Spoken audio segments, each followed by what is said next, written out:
लेकिन सबके साथ विष लगा है, सबके अंदर में जहर है और सबके अंदर में अमृत है। इस भेद को समझना चाहिए। जो आपका अस्तित्व है, आपका होना है, वो अमृत है। लेकिन देह इंद्रिय मन के संघात से जो विकारों की उपज है वो विष है। अपने अपने विष को मारो। दूसरे के विष को मारने का मेरा कोई अधिकार नहीं है, मार नहीं सकते हैं।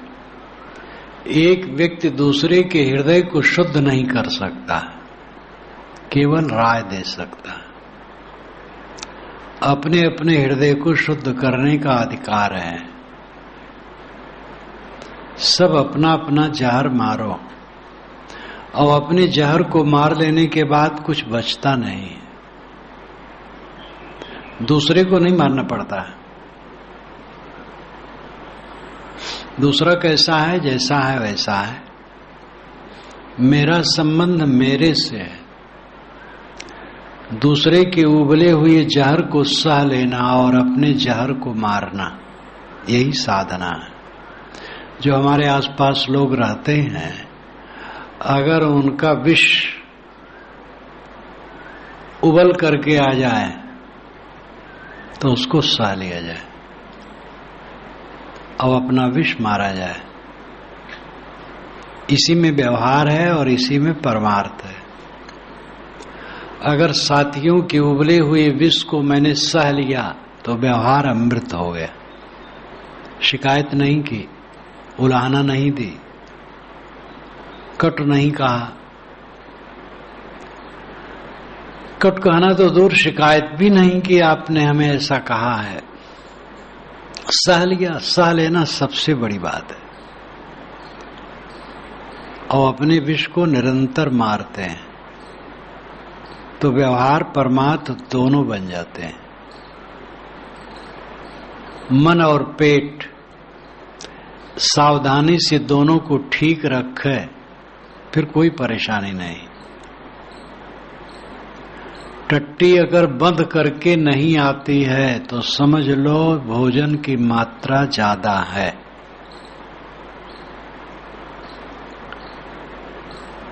इसलिए भोजन की मात्रा कम करो। टट्टी बंद करके आनी चाहिए। मन सरल और प्रसन्न हो। कड़ी भूख लगने पर संतुलित सुपाच्य भोजन किया जाए तो टट्टी बंद करके आएगी। हम गलती करते हैं, आंत गलती नहीं करती। चेतन भूल करता है, जड़ भूल नहीं करता है। क्योंकि जड़ में उनके अपने निहित गुणधर्म हैं और उनसे उनकी प्रक्रिया होती है। और चेतन सोच करके करता है। सोचना अगर उसका अस्तव्यस्त है तो करना भी अस्तव्यस्त हो जाता है।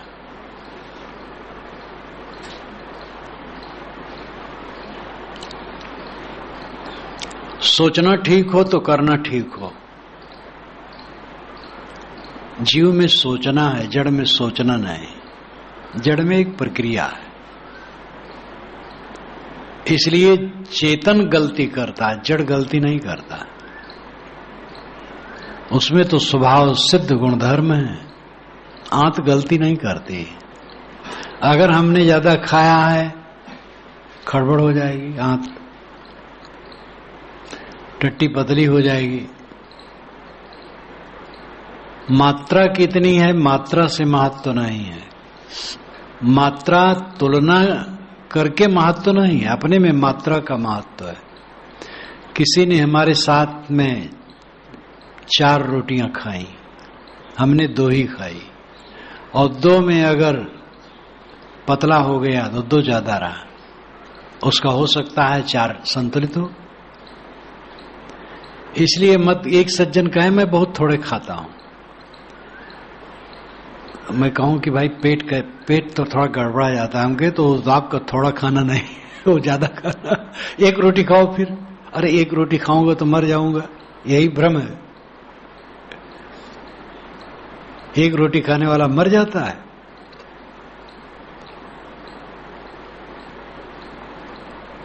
खाने में ये ध्यान होना चाहिए कि अगर दोपहर को भूख खरखर नहीं लगी है तो आपने पीछे ज्यादा खाया है, जलपान कर लिया है ज्यादा, अथवा जलपान करने से भूख नहीं लगती है तो जलपान छोड़ देना चाहिए, अथवा ऐसा जलपान करना चाहिए कि दोपहर को कड़ी भूख लगे। अन्न मन रटे तब भूख, जपे मोर जिभिया रामे राम। एक बूढ़े पिता पुत्र रहे, बहुत गरीब रहे, पान बेचे, गांव के बीच में उनकी झोपड़ी रहे। भोरहरी से दोनों सुर मिला के कहें, जपे मोर जिभिया रामे राम। इसी प्रकार जब रोटी रोटी जपे मन, तब समझ लो भूख लगी है, कड़ी भूख। कड़ी भूख अमृत है, इस पर विश्वास करो।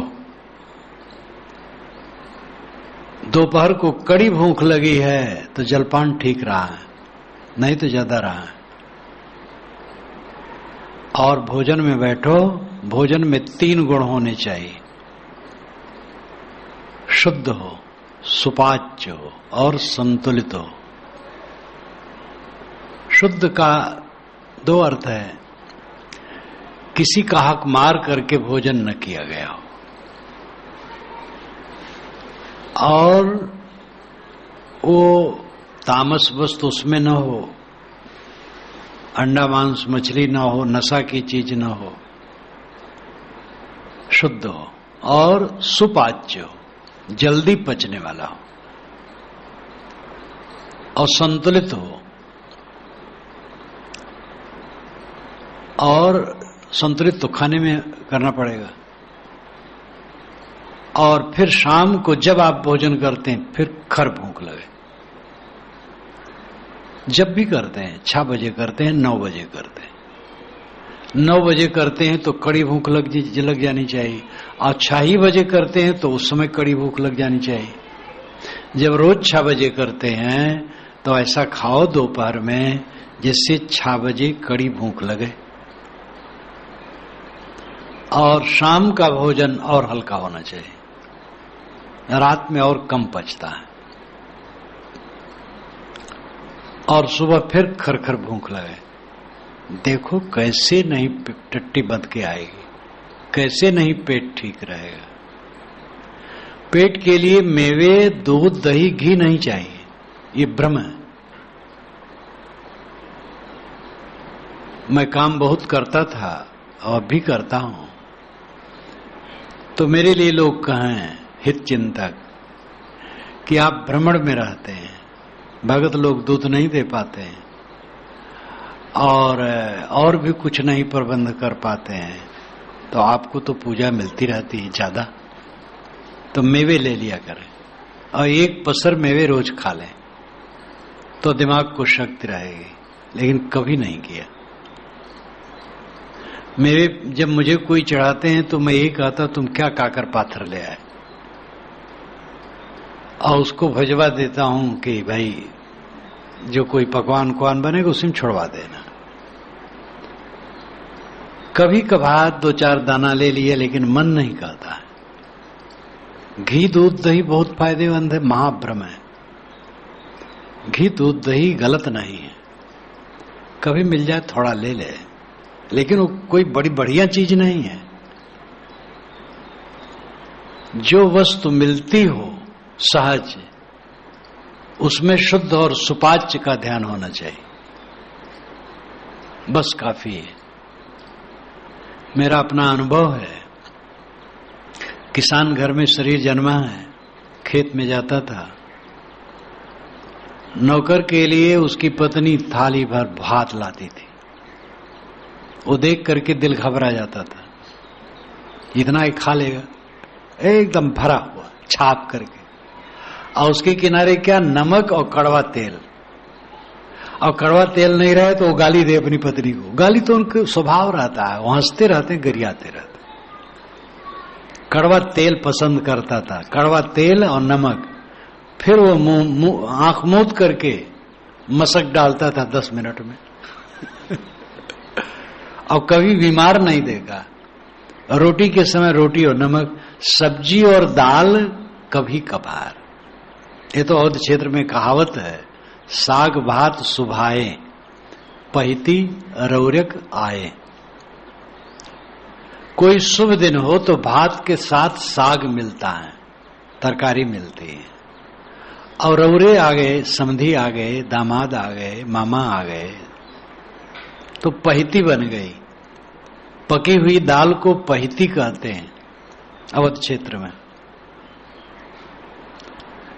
इसलिए जब कोई सगा संबंधी आया, थोड़ा पढ़ा लिखा हो, भोजन करते समय कहे दाल ले आओ, तो मजाक उड़ाया जाता था, भाई बखारी में से इनको लाओ दाल दे दो।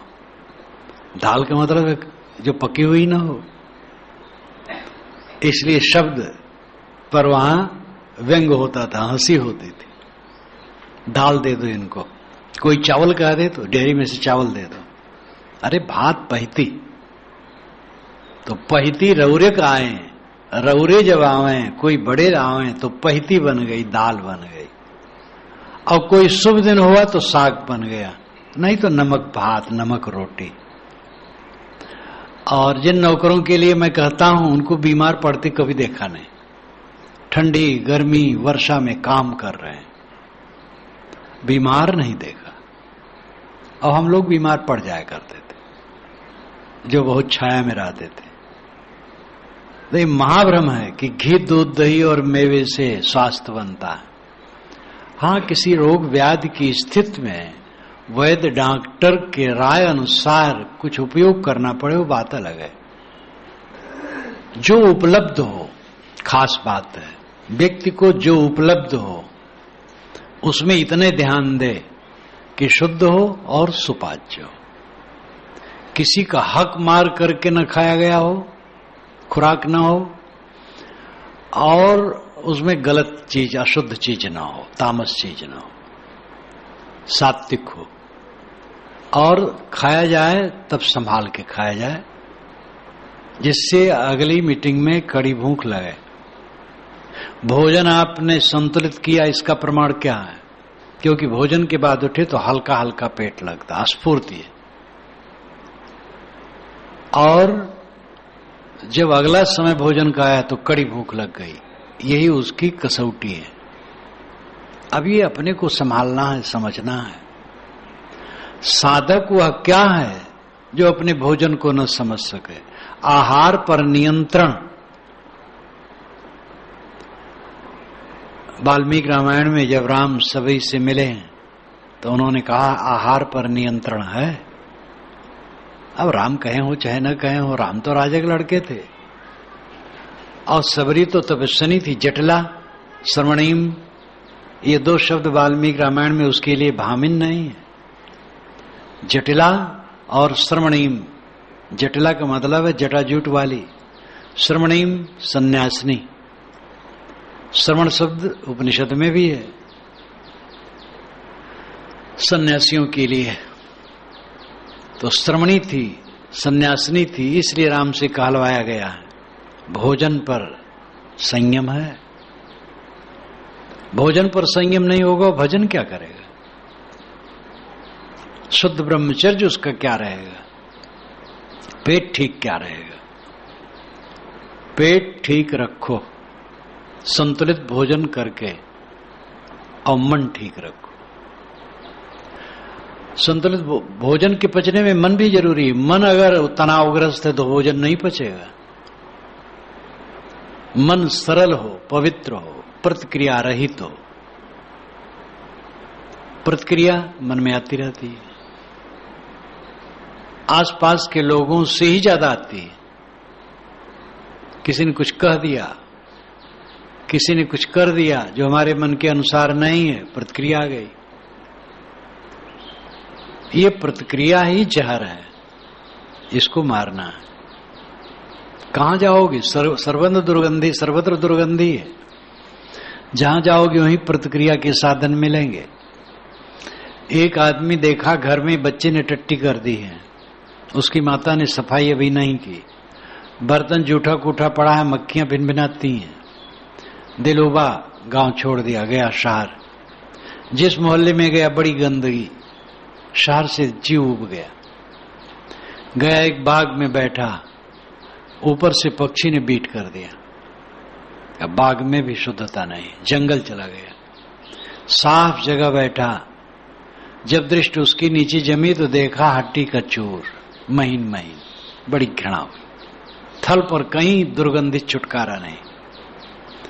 नदी बहती थी, उसमें चला गया। जैसे नदी में पैर रखा तैसे सड़ी हुई लाश पर उसका पैर पड़ गया, बड़ी घृणा हुई। थल में कहीं, जल में कहीं शुद्धता नहीं, आकाश में उड़ नहीं सकता। सूखी लकड़ियां इकट्ठी की, चिता बनाई। जंगली लोग आए, क्या करते हो? कहे कहीं दुर्गंधित छुटकारा नहीं, मैं जल मरूंगा। तो कहे यार यहीं चलोगे, कितना गंदा होगे, दूर जाओ कहीं चलो। तो कहा या अल्लाह मियां, जिंदगी में दुर्गंधित छुटकारा नहीं, मरने पर भी दुर्गंधित छुटकारा नहीं। कमबख्त दिल के लिए कभी दुर्गंधित छुटकारा नहीं। जहां जाओगे बेवकूफ। एक अपनी पत्नी को खोजने निकला, झगड़ा हो गया था, पत्नी भाग गई थी। तो एक आदमी बैठा था रास्ते में, कहा भैया इधर फजीती गई है। कि इसका मतलब? कि मेरी पत्नी है। कि तुम्हारा क्या नाम है? कि बेवकूफ। कि एक फजीती क्या खोजते हो? बेवकूफ जहां रहेगा हजारों फजीती मिलेगी। तो हमारे में बेवकूफी है तो फजीती ही फजीती है। दूसरे को न मारो, दूसरे के चक्कर में क्यों पड़ते हो? दूसरा अच्छा है जितना जो कुछ तुम्हें का है,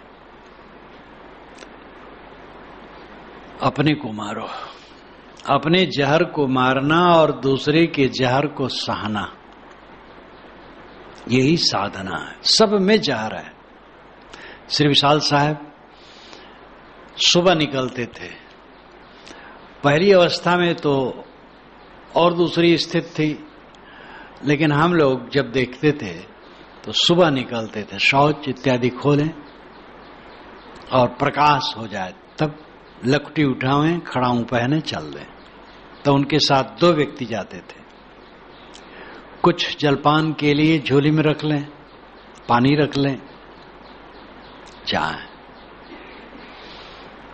तो रास्ते में एक बार एक आदमी ने पूछा, बाबा अब तो संत में आप रहत हो, तो संतों को छोड़ के कहां चला जाता हो अलगे?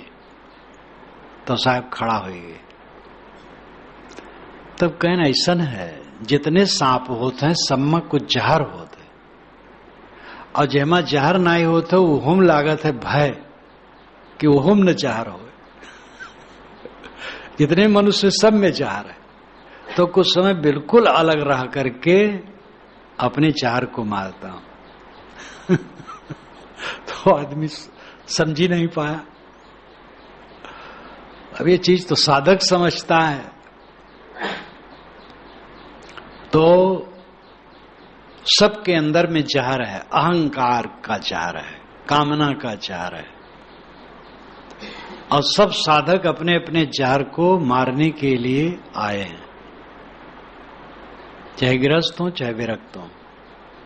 उनसे मेरी यही राय है कि अपने अपने जहर को मारें और दूसरे के जहर को सह लें, निर्विकार भाव से सह लें। कहने सुनने में तो बड़ा बढ़िया लगता है, सहने में मेहनत है, और सह ले तो अमृत हो जाए। मैंने कहा था आप अमृत हो, आनंदमय अमृत। ये जो मन इंद्री संघात से विष इकट्ठा हो जाता है, ये तकलीफ देती है।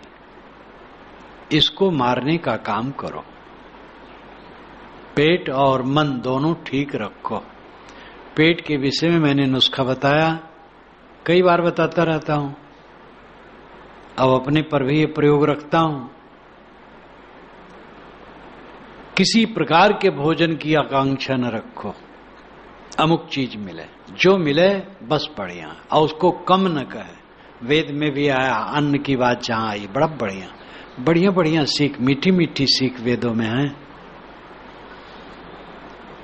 जो अन्न मिले कम न कहे, जो जल मिले वो कम न कहे। दाता के लिए भी कहा, दाता की निंदा न करे। एक ठाकुर जी, मैंने उस दिन उदाहरण दिया था, वे ब्रह्मभोज इसीलिए कभी नहीं किए कि ब्राह्मण लोग खाएंगे, वो खा के चलेंगे तो रास्ते में टिप्पणी करेंगे। उनको लोग भौतिकवादी कहते थे। नहीं, बहुत शालीन थे, धनी आदमी थे, 2 बार एमएलए हो चुके थे कांग्रेस के, अब शरीर छुटा है 100 वर्ष पर। बहुत गंभीर, पूरे बड़े गांव में सबसे प्रतिष्ठित, धनी, शीलवान, सामने कोई कटु कह दे कुछ उत्तर नहीं, और इतने समर्थ, फोन कर दे कप्तान को, कुछ भी हो जाए, कुछ नहीं, एकदम सिर झुका के चलना। कहीं साधु के पास न जाना, कहीं पंडित के पास न जाना, कोई फंक्शन में न जाना। जब मेरा कार्यक्रम होता था तब आते थे। एक बार आकर के वो सामने बैठे थे, उनके लड़का प्रिंसिपल आए तो कुर्सी लेके हमारे पीछे दूर बैठ गए। जब बैठे और उनकी नजर पड़ी, पिताजी बैठे हैं गुरुजी के सामने जमीन पर, तो कांप उठे, उठ पड़े, फिर गए बहुत पीछे जमीन पर बैठ गए। बहुत विनम्र, बहुत विनम्र, बहुत शालीन। ऊपर से देखने पर लगते थे भौतिकवादी, कुछ नहीं मानना, कथा कीर्तन कुछ भी नहीं मानना, जीवन भर ईमानदार, सरल, संतोषी, धैर्यवान। बस जब मैं पहुंची तो मेरे विचार सुनने आए। तो सद्गुण कहीं भी होते हैं। एक पंडित जी ने मुझसे कहा कि उन्होंने मुझसे कहा कि भैया आप लोगों को निमंत्रित करूं, खिलाऊं, तो आप लोग रास्ते में आलोचना करोगे, इसलिए हम कभी निमंत्रित नहीं कर। और वहां से वो खुद उनसे खुश रहे, उनके सद्गुणों से सब खुश रहे। तो कभी ये न कहे कि कम है, अच्छा नहीं है, सब अच्छा है। अपने मन को सदैव अच्छा रखो, पवित्र रखो। ये समझ लो कि मेरा अपना अस्तित्व आत्मा अमृत है। अब अमृत में जहर क्यों खोलते? इतना बढ़िया साफ पाक, जहर को हटाए रखो, सदैव अमृत रहो।